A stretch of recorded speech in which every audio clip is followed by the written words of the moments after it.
Good morning students. आज मैं 7th class के बच्चों के लिए विज्ञान विषय से पाठ 5 ऊष्मा एवं ताप के अभ्यास प्रश्न लेकर आई हूं। तो चलिए बच्चों शुरू करते हैं। प्रश्न नंबर 1 है निम्नलिखित प्रश्नों के सही विकल्प चुनकर लिखिए। प्रश्न नंबर 1 का है द्रव के गैस में बदलने की क्रिया को क्या कहते हैं? क्या कहते हैं? ऑप्शन देखिए बच्चों। ऑप्शन आ है गलनांक, ऑप्शन बा हिमांक, ऑप्शन सा है वाष्पीकरण, ऑप्शन दा है संघनन। तो द्रव के गैस में बदलने की क्रिया को वाष्पीकरण कहते हैं। प्रश्न नंबर 1 का खा देखिए, द्रवों में ऊष्मा का संचरण होता है। ऑप्शन देखिए, ऑप्शन आ है चालन द्वारा, ऑप्शन बा है संवहन द्वारा, ऑप्शन सा है विकिरण द्वारा, ऑप्शन दा इनमें से कोई नहीं। तो ऑप्शन बा इज राइट, यानी ऑप्शन बा सही है। द्रवों में ऊष्मा का संचरण हमेशा संवहन विधि द्वारा होता है। आगे देखिए बच्चों, प्रश्न नंबर गा जल का क्वथनांक होता है। ऑप्शन देखिए 10 डिग्री सेल्सियस, ऑप्शन बा है 100 डिग्री सेल्सियस, ऑप्शन सा है 120 डिग्री सेल्सियस, ऑप्शन दा है 40 डिग्री सेल्सियस। तो ऑप्शन बा सही है, यानी जल का क्वथनांक जो होता है 100 डिग्री सेल्सियस है, क्योंकि 100 डिग्री सेल्सियस पर पानी उबलने लगता है। ठीक है बच्चों।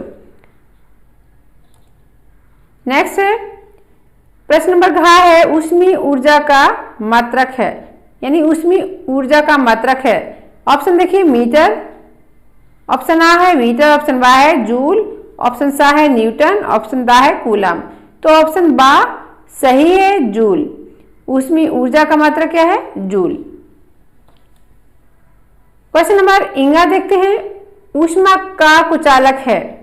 ऊष्मा का कुचालक है। ऑप्शन देखिए लोहा, एल्यूमिनियम, स्टील, कांच। तो लोहा, एल्यूमिनियम, स्टील जो है ऊष्मा के सुचालक है। कांच जो है वो ऊष्मा का कुचालक है, यानी ऊष्मा जो है ऊष्मा का संचरण कांच के द्वारा नहीं होता, और होता है तो बहुत ही स्लो होता है। प्रश्न नंबर 2 देखिए बच्चों।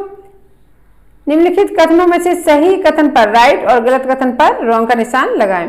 तो प्रश्न नंबर 2 का है किसी वस्तु को गर्म करने पर उसका ताप घटता है। तो बच्चों आपको पता ही है कि जब भी किसी वस्तु को गर्म करेंगे तो उसका टेम्परेचर घटेगा नहीं बल्कि बढ़ेगा।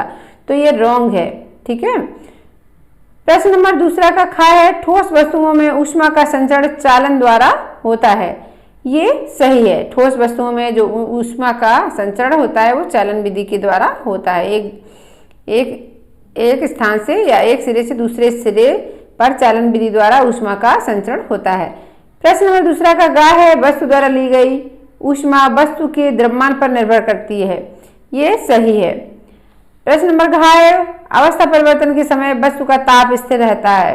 बिल्कुल सही है। प्रश्न नंबर इंगा है पारा ऊष्मा का कुचालक है। ये रॉन्ग है। पारा ऊष्मा का सुचालक है। ठीक है। प्रश्न नंबर 3 देखिए, रिक्त स्थानों की पूर्ति कीजिए। प्रश्न नंबर का है ताप का ऐसा ही मात्रक क्या है? ताप का ऐसा ही मात्रक केल्विन है। खा है गलते हुए बर्फ का ताप कितना होता है? 0 डिग्री सेल्सियस। गा है किसी ठोस के द्रव में बदलने की क्रिया क्या कहलाती है? यानी जब ठोस जैसे बर्फ जब पिघलती है यानी पानी में बदलती है तो इस क्रिया को क्या कहते हैं? गलनांक। प्रश्न नंबर 3 का घा है विकिरण विधि द्वारा ऊष्मा स्थानांतरण में माध्यम की आवश्यकता नहीं होती है। यानी विकिरण विधि द्वारा ऊष्मा का जब स्थानांतरण होता है तो उसमें कोई भी मीडियम की आवश्यकता नहीं होती है, यानी माध्यम की आवश्यकता नहीं होती है। प्रश्न नंबर इंगा है बर्तन का हत्था बनाने में कुचालक धातु का प्रयोग किया जाता है। यानी यहाँ पर खाली जगह पर क्या भरा गया है? कुचालक। यानी हत्था बनाने में कुचालक का इसलिए यूज किया जाता है ताकि हम गर्म बर्तन जिसमें हत्था लगा है, सपोज हम बात करें कुकर की, तो जब कुकर गैस में पर चढ़ाते हैं तो पूरा के पूरा कुकर गर्म हो जाता है, लेकिन उसमें जो हत्था लगा होता है वो ऊष्मा का कुचालक है जिसके कारण हत्ता गर्म नहीं होता है, कुकर का हैंडल गर्म नहीं होता और हम उसको आराम से कुकर आसानी से उतार कर रख लेते हैं।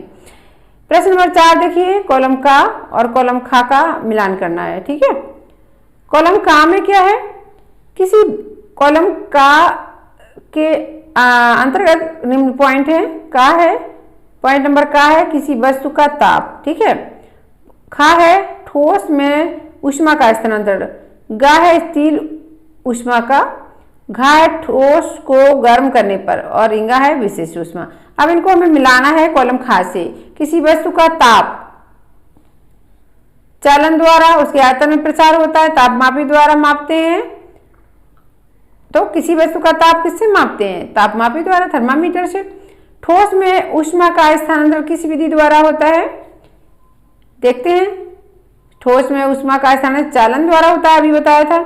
स्टील ऊष्मा का सुचालक है, यानी स्टील भी गर्म हो जाती है। गर्म जब हम गैस पर स्टील का कोई भी बर्तन रखते हैं तो वो नीचे से जरूर गर्म गैस पर रखते हैं, बट पूरा ही पूरा हो जाता है गर्म। ठीक है, अब नेक्स्ट है ठोस को गर्म करने पर क्या होता है। ठोस को गर्म करने पर उसके आयतन में प्रसार होता है, अर्थात वो अपने उसका आयतन जो है फैलता है। विशिष्ट ऊष्मा पदार्थ का गुण है। विशिष्ट ऊष्मा क्या है, पदार्थ का गुण है। ठीक है, ये मिलान कंप्लीट हो चुके हैं। प्रश्न नंबर 5 देखते हैं। प्रश्न नंबर 5 में क्या है, प्रश्न नंबर 5 में समान द्रव्यमान के दो अलग अलग पदार्थों ए बी को समान ताप तक गर्म करने पर किसको अधिक ऊष्मा की जरूरत होगी, जबकि ए की विशिष्ट ऊष्मा बी ऊष्मा बी से अधिक है। उत्तर देखें बच्चों, समान द्रव्यमान के दो अलग अलग पदार्थ हैं, क्या है, ए तथा बी को समान ताप तक गर्म करने पर क्या होता है, बी को यानी बी को अधिक ऊष्मा की आवश्यकता होगी,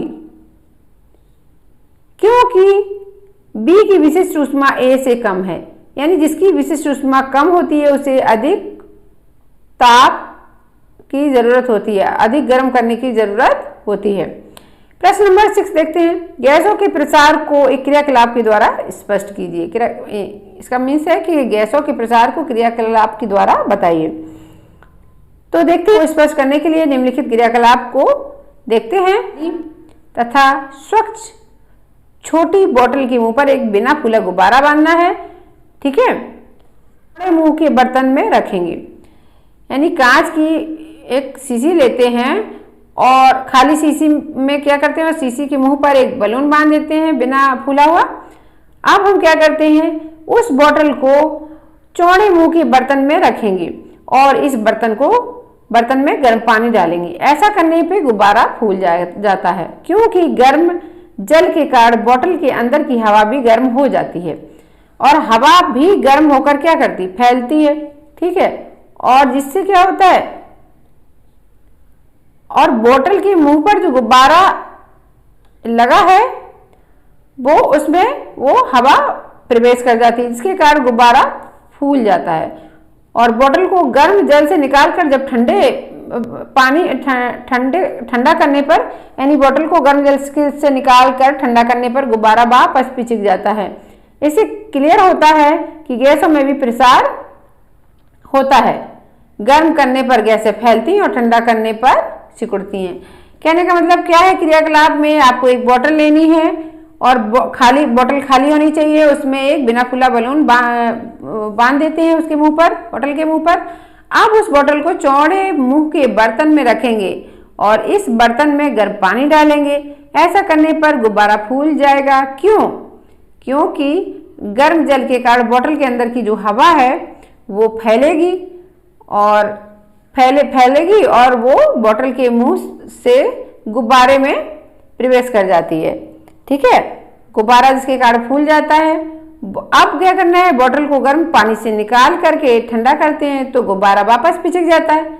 इससे क्या पता चलता है कि गैसों में भी प्रसार होता है। ठीक है, अब नेक्स्ट क्वेश्चन है, प्रश्न नंबर 7 है। रेल की पटरी जोड़ते समय उनके बीच थोड़ी खाली जगह क्यों छोड़ते हैं?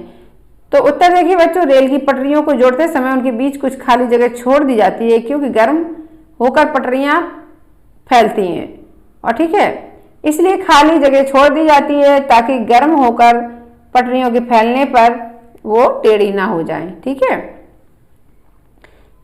क्वेश्चन नंबर 8 है, सुचालक तथा कुचालक पदार्थों में अंतर स्पष्ट करना है। यानी सुचालक पदार्थ क्या होते हैं और कुचालक पदार्थ क्या होते हैं, उनमें अंतर बताना है। उत्तर देखते हैं बच्चों, जिस पदार्थों से ऊष्मा का संचरण आसानी से हो जाता है उन्हें ऊष्मा का सुचालक कहते हैं, जैसे लोहा, एल्युमिनियम, तांबा। लोहा, एल्युमिनियम, तांबा को थोड़ा सा भी गर्म करेंगे तो वो गर्म हो जाते हैं। ठीक है, इसलिए ये ऊष्मा के सुचालक हैं। जिन पदार्थों में ऊष्मा का संचरण सुगमता से नहीं होता है उन्हें ऊष्मा का कुचालक कहते हैं। कुमिस नहीं, चालक मतलब चालक अर्थात जो सुचालक नहीं है उन्हें क्या कहते हैं, कुचालक। कुचालक के एग्जाम्पल हैं जैसे लकड़ी, कागज, ऊन, पोर्सिलीन, वायु आदि। प्रश्न नंबर 9 है, 186 डिग्री फ़ारेनहाइट को डिग्री सेंटीग्रेड में बदलिए। तो मैंने आपको इससे पहले जो वीडियो बनाए थे इसी चैप्टर पर, तो उसमें एक मैंने फॉर्मूला बताया था, बताया था ना, C/100 इक्वल्स टू F-32/180। ठीक है, अब यही फॉर्मूला है। अब इस फॉर्मूला को क्या करेंगे, अब जैसे 186 डिग्री फ़ारेनहाइट है तो फ़ारेनहाइट की वैल्यू क्या है, 186। हमें इसको किस में कन्वर्ट करना है, डिग्री सेंटीग्रेड में, यानी इसमें बदलना है। तो क्या करना है, F की जगह हम क्या रख देंगे, 186। ठीक है, और इसके बाद हम सॉल्व कर लेंगे। तो ये हमारा F है, F की जगह हम 186 रखेंगे और फिर इसके बाद ये क्रॉस मल्टीप्लिकेशन करेंगे। ठीक है, और इसके बाद सॉल्व कर लेंगे। क्या करेंगे, इसको हम, इस फॉर्मूला को हम छोटा भी कर सकते हैं। 2 से अगर हम 2 से इसको छोटा कर देते हैं, 100 को भी काट देते हैं। पहले क्या करते हैं, 0 से 0 काट देते हैं, कैंसिल कर देते हैं। फिर अब 2 से 10 को और 18 को काटते हैं। ठीक है, तो 2 5 जा 10 और 2 9 जा 18 है। तो हम ऐसे भी लिख सकते हैं C/5 इक्वल्स टू F-32/9। अब इसमें आराम से वैल्यू जो है F की पुट कर देते हैं। यहाँ पर हम F की बजाय, F की जगह पर हम 186 लिख देते हैं और फिर क्रॉस मल्टीप्लिकेशन करते हैं। इसके बाद सॉल्व कर लेते हैं, यानी 5 का मल्टीप्लाई किससे होगा, 5 का F 186 के साथ होगा और माइनस की जगह माइनस लगेगा और इसके बाद 32 के साथ भी होगा, और 9 का मल्टीप्लाई C के साथ। फिर C की वैल्यू निकालेंगे तो C की वैल्यू कैसे निकलेगी, C इक्वल्स टू, ये जो पूरा आपका है पोर्शन वो तो ऊपर रहेगा, बाकी ये 9 नीचे रहेगा, जैसे ये दिया है, ये इन्होंने करा। ठीक है, अब इनको मल्टीप्लाई करके कितना आया था, 770। 770 को 9 से डिवाइड करना है। जो आंसर आएगा वो किस में आएगा, वो आंसर जो है वो आएगा आपका डिग्री सेंटीग्रेड में। ठीक है, डिग्री सेंटीग्रेड में आएगा, तो डिग्री सेंटीग्रेड में ही तो कन्वर्ट कर रहे हैं। प्रश्न नंबर 10 देखते हैं, गलनांक की परिभाषा लिखिए। तो उत्तर देखिए बच्चों, वह निश्चित ताप जिस पर कोई ठोस गर्म करने पर द्रव्य बदलता है उसे पदार्थ का गलनांक कहते हैं। बर्फ का गलनांक कितना होता है, 0 डिग्री सेल्सियस। प्रश्न नंबर 11 है, क्वथनांक की परिभाषा लिखिए। क्वथनांक मीन्स बॉइलिंग पॉइंट, गलनांक मीन्स क्या होता है, मेल्टिंग पॉइंट। ठीक है, अब क्वथनांक यानी बॉइलिंग पॉइंट किसे कहते हैं, डेफिनेशन देख लेते हैं बच्चों। वह निश्चित ताप जिस पर कोई द्रव उबलता है, जैसे पानी उबलता है ना, तो पानी उबलने का भी एक निश्चित ताप है, तो वही कहा गया है कि वह निश्चित ताप जिस पर कोई द्रव उबलता है उसे कहते हैं क्वथनांक। और गैसीय अवस्था में बदलता है, यानी उबलता है और गैसीय अवस्था में बदलता है। जब पानी उबलने लगता है तो क्या है, वाटर वेपर बनने लगती है, तो वही बोला है वह द्रव का क्वथनांक कहलाता है। पानी का क्वथनांक कितना होता है, पानी कितने डिग्री सेंटीग्रेड पर उबलता है, 100 डिग्री सेंटीग्रेड पर। अब प्रश्न नंबर 12 देखते हैं, 5 कैलोरी कितने जूल के बराबर होती है। तो 1 कैलोरी बराबर कितना होता है, 1 कैलोरी इक्वल्स टू होता है 4.18 जूल। ठीक है, अब 5 कैलोरी कितने जूल के बराबर होगी, तो बस जो 1 कैलोरी इक्वल्स टू 4.18 जूल आया था उसी में 5 का मल्टीप्लाई कर देंगे, तो ये जो मल्टीप्लाई करके आएगा वही आंसर। तो मल्टीप्लाई करने के बाद आया है 20.90 यानी 20.9 जूल आंसर आया। अब प्रश्न नंबर 13 देखते हैं बच्चों। समान पदार्थ के 2 टुकड़ों का द्रव्यमान क्रमशः 2 किलोग्राम 4 किलोग्राम है, समान पदार्थ की। ठीक है, अब समान ऊष्मा देने पर किसका ताप अधिक बढ़ेगा। उत्तर देखते हैं बच्चों। चूंकि किसी वस्तु के ताप में वृद्धि उसके लिए आवश्यक ऊष्मा की मात्रा उसके द्रव्यमान पर भी निर्भर करती है। ठीक है, यदि समान पदार्थ के 2 टुकड़ों का द्रव्यमान 2 किलोग्राम 4 किलोग्राम है तो समान ऊष्मा देने पर 2 किलोग्राम द्रव्यमान वाले टुकड़े का ताप अधिक बढ़ेगा और 4 किलोग्राम टुकड़े का ताप कम बढ़ेगा। ठीक है, अब प्रश्न नंबर 14 देखते हैं, यानी 14 देखते हैं। 0.2 किलोग्राम द्रव के ताप को 20 डिग्री सेल्सियस से 70 डिग्री सेल्सियस तक बढ़ाने के लिए 700 कैलोरी ऊष्मा की जरूरत होती है। द्रव की विशिष्ट ऊष्मा पता करिए। तो द्रव का m कितना है, m इक्वल्स टू है 0.2 और जो टेम्परेचर है यानी तापांतर है जो वो है, ताप जो 2 ताप दिए हैं, T1 है 20 डिग्री सेल्सियस और T2 है 70 डिग्री सेल्सियस। तो इनका तापांतर ज्ञात करना होगा डेल्टा T। ठीक है, डेल्टा T पता करनी होगी। तो अब जो है कैलोरी ऊष्मा कितनी है 700। अब हम इसको सॉल्व करेंगे। कैसे सॉल्व करेंगे, ये आपकी ऊष्मा की मात्रा कितनी हो गई 700। ठीक है, अब चूंकि कैलोरी में है तो हम छोटे यूनिट में बदलेंगे, जूल में बदलेंगे, तो 700 मल्टीप्लाई बाय 4.18 जूल। अब जब इसको सॉल्व करेंगे तो आ जाएगा ये आ जाएगा 2926। ठीक है, अब पदार्थ का द्रव्यमान कितना है, m कितना है 0.2 किलोग्राम। ताप में वृद्धि कितनी हुई, डेल्टा T कितनी है 70 degree Celsius minus 20 degree Celsius. अब ये सॉल्व करेंगे तो आ जाएगा 50 डिग्री सेल्सियस, ये तापांतर हो गया। ठीक, अब विशिष्ट ऊष्मा ज्ञात करना है S। अब विशिष्ट ऊष्मा ज्ञात करने का फॉर्मूला क्या है, ये है विशिष्ट ऊष्मा equals to Q upon m delta T। अब बस इसमें क्या करना है, इस सभी की वैल्यू पुट कर देना है।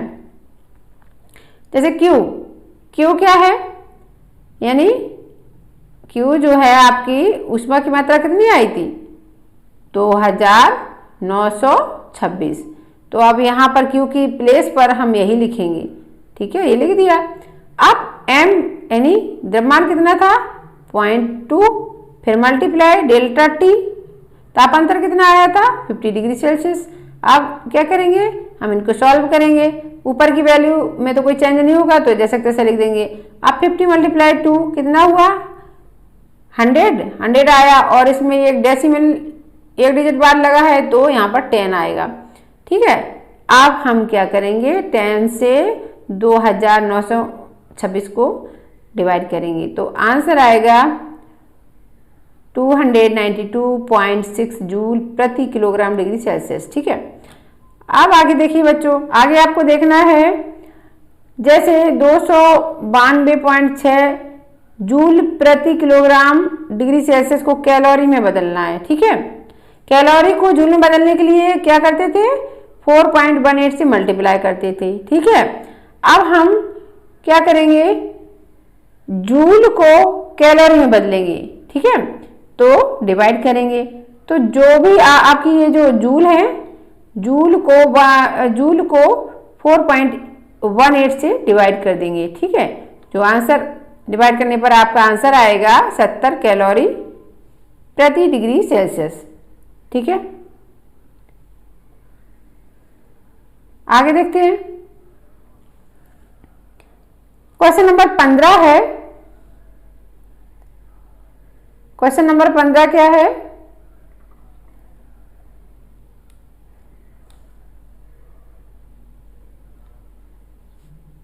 क्वेश्चन नंबर 15 देखते हैं। 0.2 किलोग्राम यानी 0.2 किलोग्राम द्रव को 134 डिग्री सेल्सियस से 24 डिग्री सेल्सियस तक ठंडा करने में द्रव से निकली ऊष्मा को ज्ञात कीजिए। जबकि द्रव की विशिष्ट ऊष्मा कितनी है? 74.0 जूल प्रति किलोग्राम डिग्री सेल्सियस। ठीक है, अब हम इसको सॉल्व करते हैं। ऊष्मीय ऊर्जा कितनी है? Q इक्वल्स टू, आपको क्या करना है? निकालना है, ठीक, फाइंड करना है।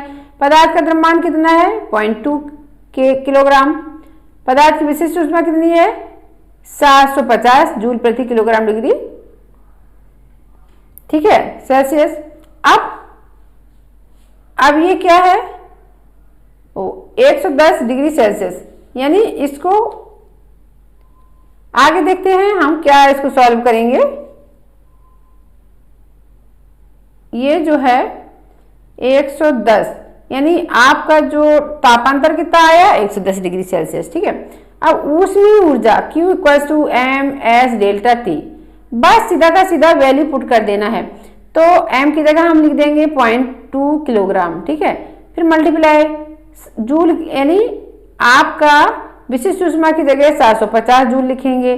तापांतर की जगह क्या लिखें? डेल्टा टी की प्लेस पर 110 डिग्री सेल्सियस लिख देंगे। आप सभी का मल्टीप्लाई करेंगे तो आपका आ जाएगा 16,500 जूल। ठीक है, 16,500 जूल आ जाएगा। तो बच्चों, आज का वीडियो यहीं खत्म होता है, यानी क्वेश्चन आंसर यहीं कंप्लीट होते हैं। आई होप आपको क्वेश्चन आंसर और समझ में आए होंगे।